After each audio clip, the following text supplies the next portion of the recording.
Bonjour à tous, je suis ravie de vous retrouver pour une nouvelle capsule. Alors aujourd'hui, je vais vous parler de deux bâtiments qui sont très importants pour moi qui travaille pour le CID, car ce sont nos deux lieux principaux d'exposition. Il s'agit des écuries et du magasin au foin. Donc ce sont les deux bâtiments situés de part et d'autre de la cour carrée, ici les écuries et là le magasin au foin. Alors les écuries pouvaient accueillir jusqu'à 160 chevaux.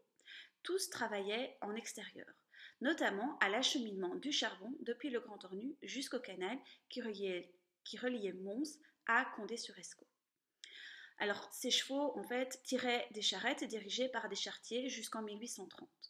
En 1830, Henri de Gorge décide d'installer le premier rail de chemin de fer hippomobile de Belgique, c'est-à-dire un rail de chemin de fer tiré par des chevaux qui faisait 1800 mètres de long entre le Grand Ornu et le canal.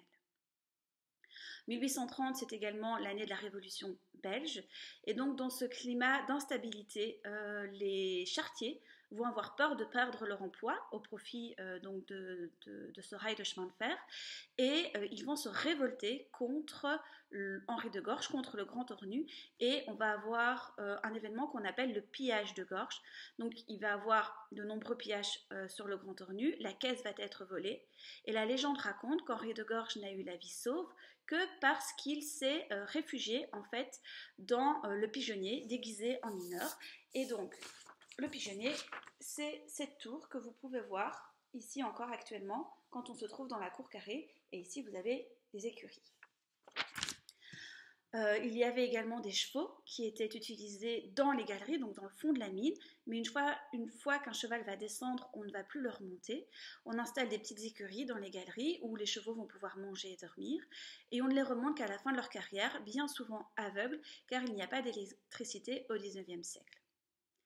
Le magasin au fond est donc situé de l'autre côté de la cour carrée, c'est le bâtiment jumeau aux écuries. Et le magasin au foin va servir, comme son nom l'indique, à stocker le foin pour nourrir les chevaux.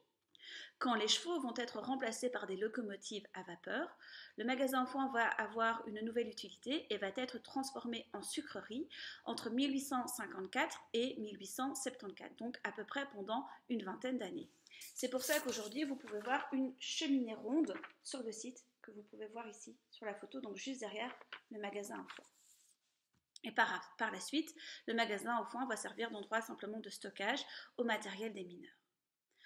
Voilà pour l'histoire passionnante de ces deux bâtiments. J'espère vraiment pouvoir vous accueillir très prochainement en visite guidée dans l'un d'entre eux. En attendant, prenez soin de vous, continuez à rester chez vous et à très vite. Au revoir!